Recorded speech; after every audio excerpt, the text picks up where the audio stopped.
the morning edition, the first round of CARICOM meetings starts today.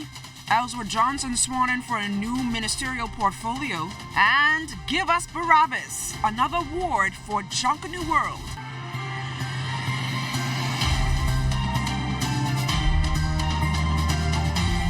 The excitement is hump day is here, and you know what else is exciting? Our Independence Clue-In. I'm LaDawn Davis. Welcome to the morning edition. Make sure to watch out for our image clues of iconic scenes, monuments, and places each day to win a weekend at Comfort Suites on fabulous Paradise Island. Before we get to the fabulous winning weekend, let's check in with our fabulous weatherman, Basil Dean, to see how things are shaping up weather-wise. Good morning, Basil. Good morning, LaDawn. We have a low-level trough right across the northwest Bahamas, and that's particularly around the Bimini area, and that will fire up 1 or 2 showers in that part of the islands today. Elsewhere, high pressure is in control, very light winds anticipated. All the details coming up later in the newscast. But outside of our studios, we have partly cloudy skies, temperature at 77 degrees, relative humidity 94%, calm winds, the barometric pressure 1,014.6 millibars, that's 29.96 inches, and the pressure is rising. Temperatures around the islands this morning: Marshall, Babaco at 81, 80 degrees in Greentoll Key. Freeport 80 degrees in the Berry Islands, 79, 81 in Alistown, Bimini, Harbor Island 79, Roxanne, Eleuthera 77, 80 in Otterstown, that's Cat Island, Staniel Key 78, Kemp Space, St. Andros, and Fresh Creek in Central Andros, all at 78 degrees. 80s in San Salvador and Rum Key as we take you into Ragged Island, Clarence Sound, Long Island, Crooked Island. 80 degrees there, 79 in Betsy Bay, Maguana, also Acklands, Matthew Town, Nagua 79, the Turks and Caicos Islands at 81 degrees. Your boating forecast for today for all areas: light and variable winds, very flat seas 1 to 3 feet. Your high tide, that will take place at 7:48 this morning, low tide at 1:53 this afternoon. That's going to do it for your first look at weather, the morning edition. Stay tuned. Your forecast for today and tonight is still ahead. Thanks a lot, Basil. The Bahamas First Traffic Report is up next with Kelsey Johnson and the traffic team. The traffic report is sponsored by Bahamas First. First in insurance. Today, tomorrow. Bahamas. No matter the time of day, you will always find traffic right here on Blue Hill Road. So this morning, my team and I decided to come right here on Blue Hill Road and Cardo Avenue, where the traffic is flowing kind of smoothly. And if you're going to use this particular corridor, you are going to get to work on time. That's if you left out on time, by the way. But the fun fact for this morning is, what do you do if you're stuck at a red light, especially on a tight corridor like Blue Hill Road, if a service or an ambulance is passing by? Joining me this morning is Constable Patrick Kemp, who will tell us exactly what you should do if you find yourself stuck at a red light when a service vehicle needs to pass. Good morning, Ms. Johnson. Good morning, Bahamas. That's an interesting question. If you're stuck at an intersection or junction, when an emergency vehicle or service vehicle needs to pass, at that point, it's okay to run the red light, cross the junction, the traffic light. We just ask that you do it cautiously. Obviously, that service vehicle needs to go to its location or to the hospital because it's an emergency. Now, if I'm playing loud music in my car and I don't hear the service vehicle, can a ticket be issued to me? Unfortunately, no. But it is discourteous for persons, for road users, to place themselves in a position where they're not able to be observant in their surroundings or hear when emergency vehicles are traversing the streets. So we ask that persons drive with due care and attention and pay attention to your surroundings. All right, thank you so much, Constable Kemp. LaDawn, you've heard it here. If you are stuck at a red light, if a service vehicle is behind you, you can get the green light to pass that particular red light at that particular time. So back to you in the studio. Thanks a lot, Kelsey. Now on to our top story this morning. The Bahamas delegation attending the 2019 CARICOM Heads of Government meeting in St. Lucia with a full day of activities expected to start this morning. Our Altaviz Munnings is in St. Lucia and has this preview. The Bahamas delegation here in St. Lucia has a full itinerary today to complete. First on the list is the meeting for COFAP. It's the Committee of Finance and Planning. It's a CARICOM subcommittee, and the Bahamas will be represented at that meeting by the Minister of Foreign Affairs, the Honorable Darren Henfield, and other senior foreign affairs officials. Then Prime Minister, the Most Honorable Dr. Hubert Minnis, is expected to have a bilateral meeting with the President of Norway sometime today, and then he will head to the Royalton Resort, where the official opening of the 2019 CARICOM Heads of Government meeting will be held at 4:30 this afternoon. Now, this comes just hours after a very successful bilateral meeting with the Prime Minister of St. Lucia, the Honorable Alan Chesanet, and his Minister of Tourism on tourism-related matters. All of the events took place right here at the Harbor Club in St. Lucia. We encourage you to stay tuned to the ZNS Network for full coverage of the Prime Minister's trip to St. Lucia, attending this year's CARICOM Heads of Government meeting. I'm Altafiz Munnings, ZNS Network News. Meanwhile, former Minister of State for Legal Affairs, the Honorable Ellsworth Johnson, was officially sworn in as the new Minister for Immigration, Investment, Trade, Industry, and Financial Services. Governor General, His Excellency C.A. Smith, administered the oath during a ceremony at Government House yesterday. The newly appointed minister says he is humbled for the opportunity to work in this capacity. The intent is to work along with industry partners, especially for financial services. I invited some of them here today to continue to immerse that industry with technology, be guided by the rule of law, equality before the law, to ensure that those persons who find themselves coming to the Immigration Department for the services rendered, that the process will be fair, and reasonable and timely, and that in the process we will continue to respect the dignity of the human person. Former Minister of Immigration and Financial Services, the Honorable Brent Simonet, revealed his stance on gambling yesterday. He was thwarting suggestions that he was preparing to venture into the gambling industry as he spoke with Shanique Miller as her special guest on The Conversation on Tuesday. Mr. Simonet resigned from his ministerial post on June 30th. Don't jump ahead of me now, because I understand you are going to head the National Lottery. Absolutely no interest, not going to buy a lottery. I don't know where this comes from. No. You don't have an interest in competing with the number boys and then getting them out of business? No interest whatsoever. No interest whatsoever. Personally, I think gambling and the gaming houses are causing great destruction in this country, and a lot of poverty will result as a result of the habits that are being created. Minister of Agriculture and Marine Resources, the Honorable Michael Pintard, dispelling rumors that there is a season on conch. Pintard says the government would not make a decision of that magnitude without careful consideration with those directly involved in the conch sector. During an interview with ZNS News on Tuesday, Pintard says his ministry is in the midst of a series of consultations here in New Providence and the Family Islands on how to protect the conch and the Nassau grouper.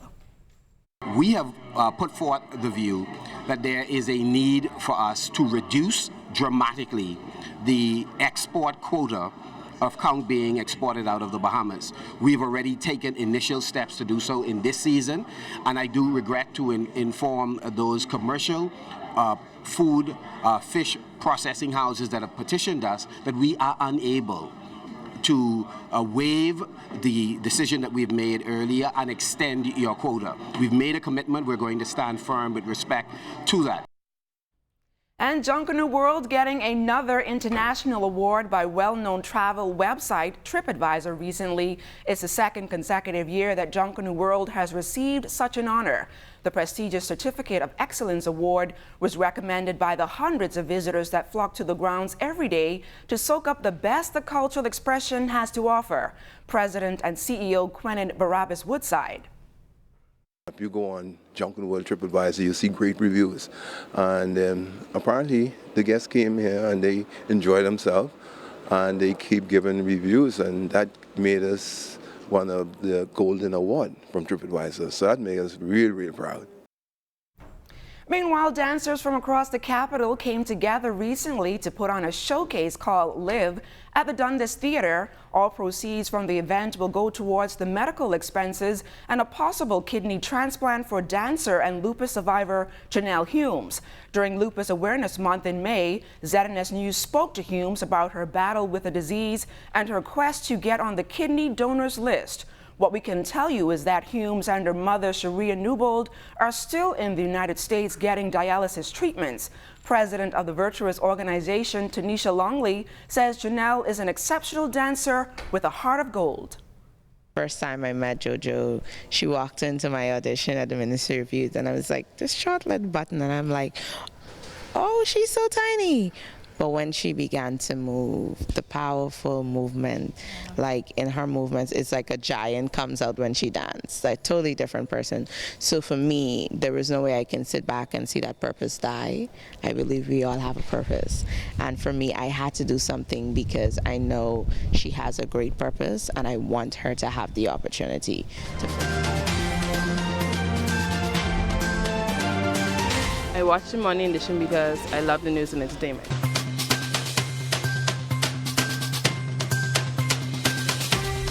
Back to the Morning Edition. Have you ever heard of Edu-Karting? Well, it's a go-karting summer camp that makes learning about road safety fun while giving youngsters an opportunity to blaze the track. Catherine Gomez was there and tells us that she also gave the go-karting a try. Take a look. Edu-Karting, road safety matters! Road safety is extremely important. That's why Edu-Karting was introduced, which allows young people to blaze the track on go-karts while driving home the message of road safety. Director of the camp, David McLaughlin, says the aim of this summer camp is to make learning about road safety fun. Well, this is a course called Edu-Karting. It's been running in 6 years now, the last 2 or 3 here at BTVI, and it's principally about the education rather than the karting bit of the name, Edu-Karting. So we get youngsters here up to 14 years of age, and we teach them a lot of life skills. McLaughlin tells us more about the life skills learned. The objective is to drive a go-kart, which of course is the fun part, and the kids love that, but they have to learn how to do it. They have to create a little team, they have to create a logo and a name for their team.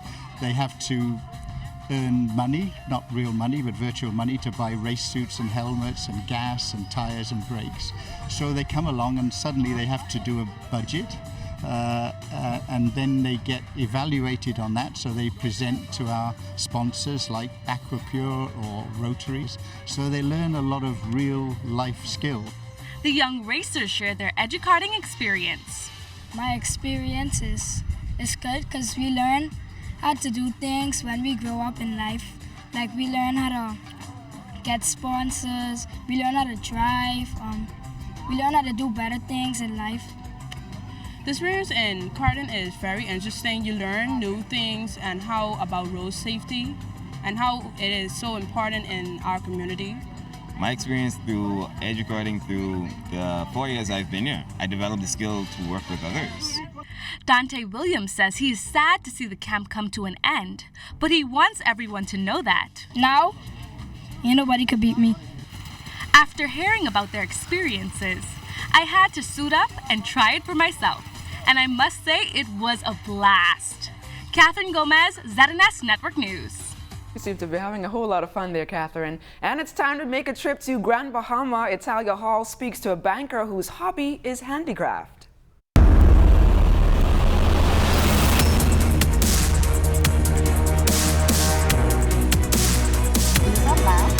Put up out in your porch. They have the fairy light inside. Many may know her as an accomplished banker, but Sylvie Carey is also the owner of Suncraft. It all started 3 years ago when her sister brought her a handmade gift from Canada. She says she became inspired and began to make her own pieces, from bottles, pictures, chains, bracelets, earrings, paintings, coasters, and much more. And she says she does it all at home.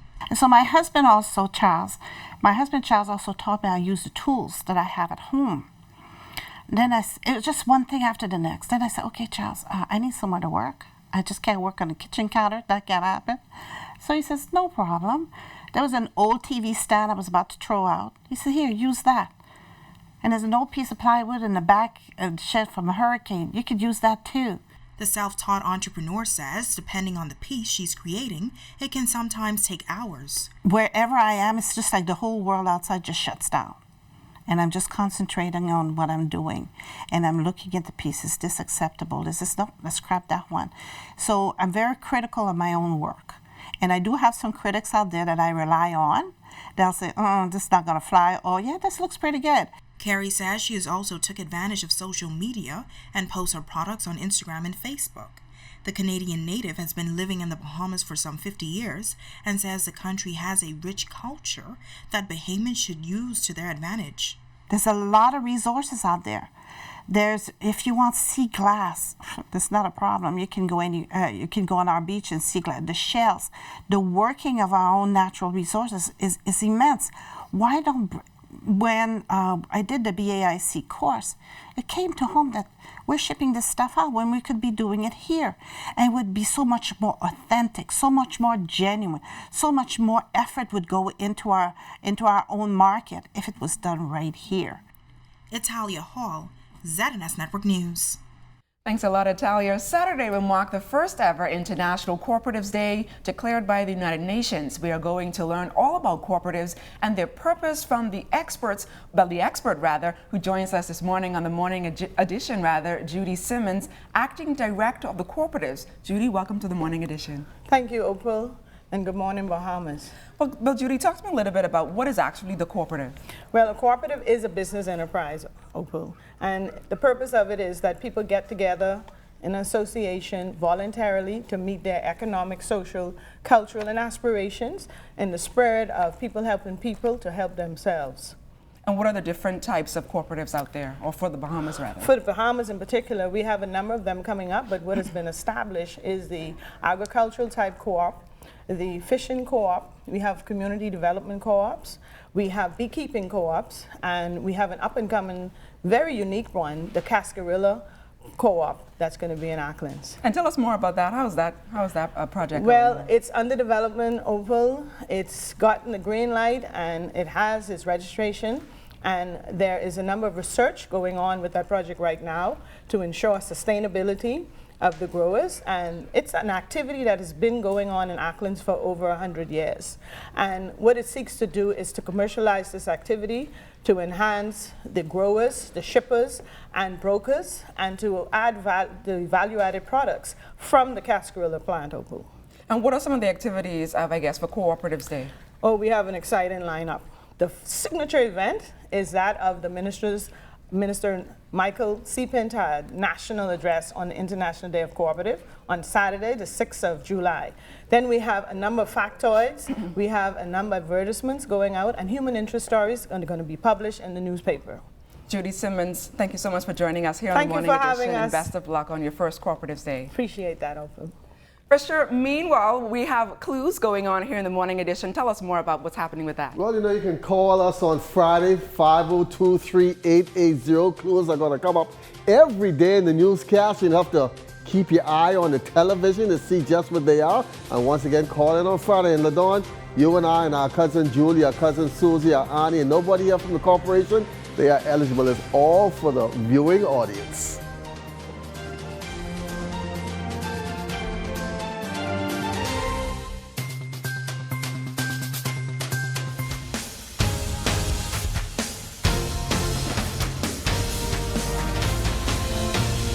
Good morning once again. Mike Sides making history, becoming the first Bahamian to be elected president of the North American, Central American, and Caribbean Athletic Association, known as NACAC. The election was held yesterday in Mexico, beating out Elaine Pierre from Haiti 14 votes to 12. 4 persons contested the top post. Now, Team Bahamas heads into the final, day number 2 of the Caribbean Amateur Golf Championships in the Dominican Republic. The Herman Couples, they are in 4th, and the George T. Ladies, they sit in 5th. And the International Tennis Federation Jumping the Bull continues this morning at the National Tennis Center. Just 2 Bahamians left swinging, reigning girls champ Sydney Clark and Jacoby Bain. Well, the 46th anniversary of independence just days away, and cycling will be featured. Bahamas Cycling Federation will once again host the National Cycling Championship. that has been tradition from when the Bahamas gained their independence back in 1973. The event scheduled for this weekend at the Heritage Park site with a new twist. Over 100 cyclists will pedal distances from 22 to 92 miles. BCF President Roy Colbrook on 46 years and going strong. Cycling at Independence 1973 was one of the featured events during that time, and today again we are still one of the featured events during this time. For 46 years we've been having this race, but what is so special this year is for the first time we are now registered our nationals with the UCI. Now what was so significant with that is that our international body for cycling in the world, all of the nationals actually ends like June 21st. But because of our story, and we've been having this race for so long, it was allowed for the Bahamas to have our nationals during this period and during this time because of the 46 years and the tradition which we've been having now for so long, independence. To that, former Houston Cougar basketball player, now turned player development coach McKeel McLean is back home, and ZNS Sports caught up with him at the Kevin KJ Johnson camp to find out how things are going from player to being a coach. It was tough. My first year, I was coaching a lot of the same dudes I played with the year before. But the adjustment's been great, man. I've fallen in love with it. I love it even more than I did when I played. So it's just a new passion I'm just taking advantage of right now. That is McKeel McLean. Now, today is expected to be very, very hot.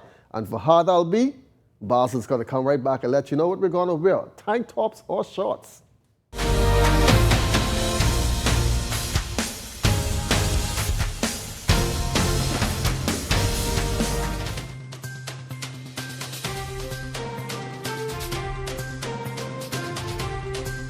And that's a wrap for us today. Make sure to join us tomorrow for more Morning Edition. And remember to watch out for your Independence Clue, where you can win a weekend stay to Comfort Suites on fabulous Paradise Island. I'm LaDon Davis. Have a fantastic day, everyone.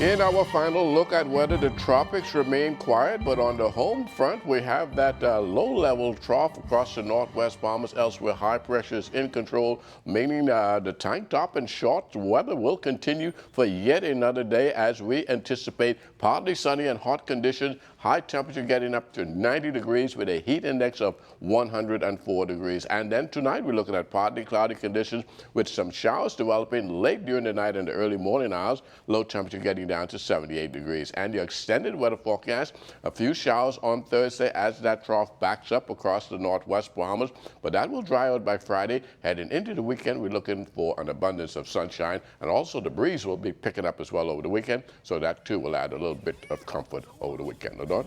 Thanks a lot, Basil. Remember to check for our image clues daily to be an independent clue in a winner. Iconic monuments, places, or scenes of the Bahamas is what you're looking for to be the winner of the weekend at Comfort Suites. That's a wrap for us this morning. Tune in tomorrow for more Morning Edition. I'm LaDon Davis. Have a great day, everyone. Now, mama don't know that we are up. I ain't talking about the way she cook, rake and scrape that's pumping through our veins. We can wait till she go out. We're gonna rake and scrape inside the stuff. Get off the neighbors scream and shout. As soon as mama got to the door, turn around and she said, "No,